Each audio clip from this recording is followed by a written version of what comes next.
Assalamualaikum warahmatullahi wabarakatuh. Para pemirsa, jumpa lagi dengan Pak Aji di kanal YouTube.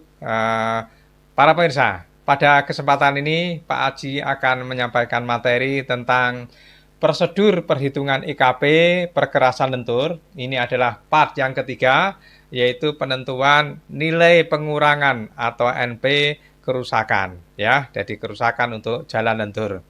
Para pemirsa, berbicara tentang perburuan IKP, maka ada berbagai macam tahapan-tahapan sebagaimana yang sebelumnya sudah pernah dijelaskan oleh Pak Aji bagaimana cara melakukan survei, kemudian cara melakukan perhitungan. Nah, perhitungan itu sendiri ini merupakan tahapan yang kedua dari setelah sebelumnya adalah berbicara tentang bagaimana cara menentukan kerapatan suatu kerusakan. Kemudian dilanjutkan dengan tahap ini adalah nilai pengurangannya seperti apa.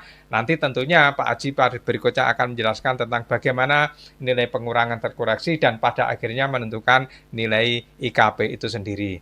Tapi Pak pemirsa, berbicara tentang bagaimana cara menilai untuk mendapatkan IKP, maka tentu perlu dipahami tentang bagaimana sih sebenarnya menentukan nilai pengurangan NP itu. Nah, para pemirsa, sebenarnya nilai pengurangan ini sangat simpel sekali, hanya hitung berdasarkan ada suatu grafik, grafik masing-masing jenis kerusakan, kemudian di masing-masing jenis kerusakan itu kemudian ditentukanlah yang namanya berapa kerapatannya yang sebelumnya sudah pernah dibicarakan Pak Aji, kemudian untuk mencari nilai pengurangan. Nah, nilai pengurangan NP itu tergantung pada kurva yang akan dipilih. Pilih apa?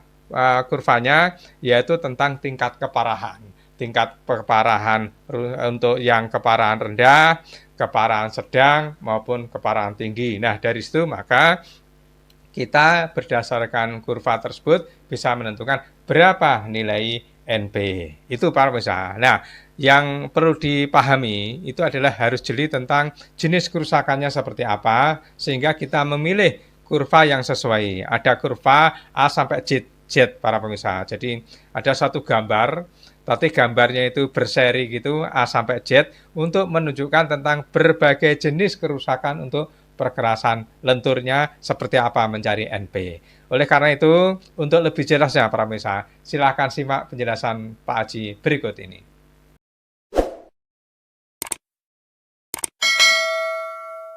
Para pemirsa, pada kesempatan ini akan dijelaskan tentang prosedur perhitungan IKP perkerasan lentur.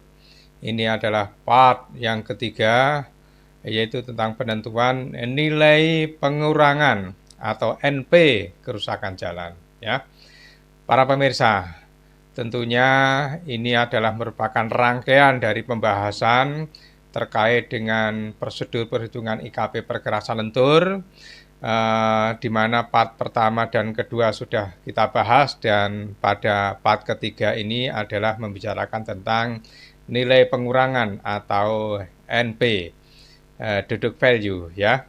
Nah, kemudian nanti tentu akan disambung dengan materi-materi yang berikutnya. Baik, para pemirsa, saya akan di awal fokus pada bagaimana sih sebenarnya pengertian dari nilai pengurangan atau NP.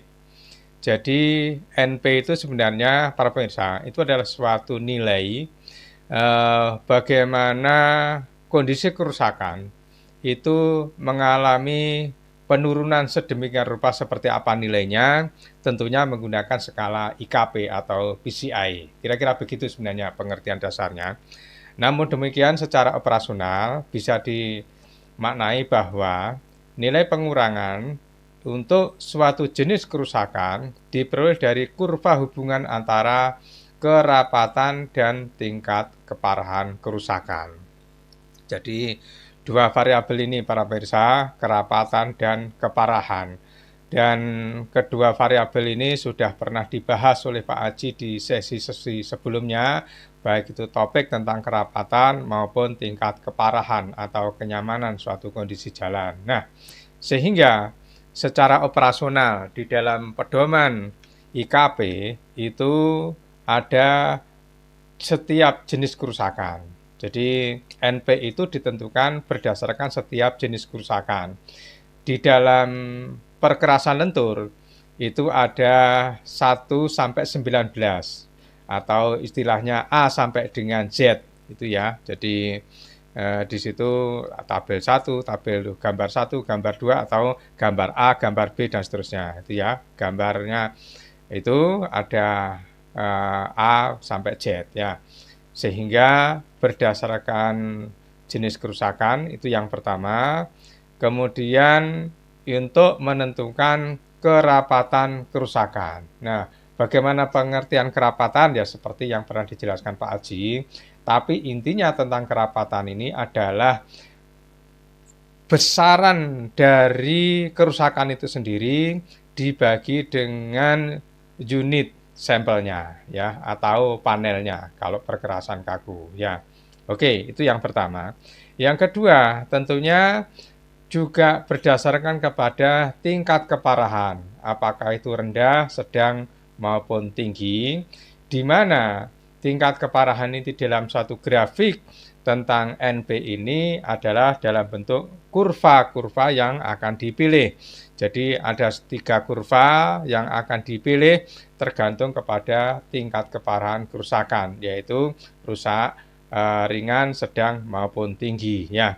Oke, para pemirsa, kurva-kurva ini sebagaimana yang ada di dalam gambar 45, di mana gambar 45 ini mengakomodasi untuk semua jenis kerusakan 1 sampai dengan 19, A sampai Z di sini, para pemirsa, sehingga setiap jenis kerusakan itu diberi simbol huruf.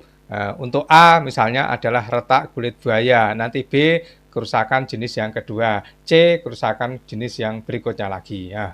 Oke, ini contoh tipikal suatu grafik untuk yang grafik nilai pengurangan NP perkerasan beraspal atau perkerasan lentur untuk yang jenis kerusakan A, poin A yaitu retak kulit buaya. Bagaimana cara membaca pemirsa? Sumbu X ini adalah membicarakan tentang kerapatan kerusakan dengan satuan persen ya. Kerapatan itu adalah volume atau besaran kerusakan dibagi dengan unit sampel atau panel dinyatakan dalam bentuk persen. Nah, kemudian berapa nilai pengurangannya itu dibaca di sumbu Y ini yang vertikal. Nah, ketika kita ingin mencari nilai pengurangan tergantung pada ketiga jenis kurva ini, yaitu untuk yang tingkat keparahan rendah, grafik yang bawah, kemudian tingkat keparahan yang sedang, ini grafik yang tengah, kemudian tingkat keparahan tinggi, itu grafik yang atas. Tentunya para pemirsa, setiap jenis kerusakan itu mempunyai kurva sendiri-sendiri dan bentuknya sendiri-sendiri, trennya beda-beda. Nah, ini nanti diikuti sesuai dengan bagaimana kurva untuk masing-masing jenis kerusakan tersebut. Nah, ini sudah saya jelaskan, nanti Pak Aji tinggal menampilkan contoh-contoh tipikal dari setiap jenis kerusakan, itu bagaimana untuk grafik nilai NP-nya. Oke ya, jadi seperti ini para pemirsa ya, saya akan jelaskan bagaimana cara mendapatkannya. Jadi kita baca dulu, ini jenis kerusakannya apa? A. Retak kulit buaya. Kemudian tentunya kita sudah mendapatkan nilai kerapatan kerusakan dalam bentuk persen. Kemudian kita mempunyai data di sini tingkat keparahan untuk yang retak kulit buaya yaitu rendah, sedang, dan tinggi. Kita pilih mana. Setiap jenis kerusakan berbeda-beda para pemirsa ya. Setiap jenis kerusakan walaupun itu dalam satu unit sampel atau satu panel ya. Kemudian pilih kurva yang di sini, maka kita akan mendapatkan nilai pengurangannya ini. Nah, bagaimana pemirsa cara mendapatkannya? Dari nilai kerapatan kerusakan ini, misalnya kita tentukan, kita pilih yang rusaknya itu sedang, maka menyentuh pada garis yang tengah, kemudian tarik ke kiri, maka ketemu nilai pengurangan ini atau NP ya. Oke ya, paham pemirsa ya? Jadi cara mendapatkan kerapatannya berapa, kemudian pada kerusakan keparahannya yang mana, kemudian tarik ke kiri ketemu nilai pengurangan. Inilah pada tahap pembahasan ini sebenarnya inti dari pembahasan kita pada sesi ini adalah untuk mendapatkan nilai pengurangan. Oke, para pemirsa, jadi grafiknya, gambarnya itu nomor gambarnya sama, semuanya gambar 45, hanya yang membedakan adalah A itu untuk retak kulit buaya, nanti B untuk jenis kerusakan yang lain. Oke, kita lanjutkan pembahasannya. Nah, ini para pemirsa, A itu adalah untuk retak kulit buaya, B untuk kegemukan atau bleeding, kemudian C adalah retak blok, kemudian D untuk jembul dan lekukan. Tentu mempunyai kurva bentuknya yang seperti ini, beda-beda ya. Rusak ini keparahan rendah, sedang, dan tinggi. Oke, jenis kerusakan yang berikutnya E adalah jembul dan lekukan atau dalam satuan metrik, tapi intinya adalah jembul dan lekukan. F adalah keriting, G depresi, H retak tepi. Lanjut lagi. I retak tepi, kemudian J retak refleksi sambungan, K retak refleksi sambungan, oke. J sama K ini hampir sama, tapi tentunya punya nilai berbeda ya, oke ya. Oke, kemudian L adalah penanggaan lajur atau penurunan bau ya. Nanti akan kita cek untuk yang J sama K ya. Oke, selanjutnya adalah M adalah penanggaan lajur atau bau. Kemudian N adalah retak memanjang melintang. O retak memanjang melintang, satuan metrik. Kemudian P adalah tambalan dan tambalan galianulitas. Nanti akan saya cek lagi juga ya, yang N sama O. Ini ya, retaknya kok sama. Ini saya khawatir ada beberapa kekeliruan ya. Oke. Selanjutnya Q adalah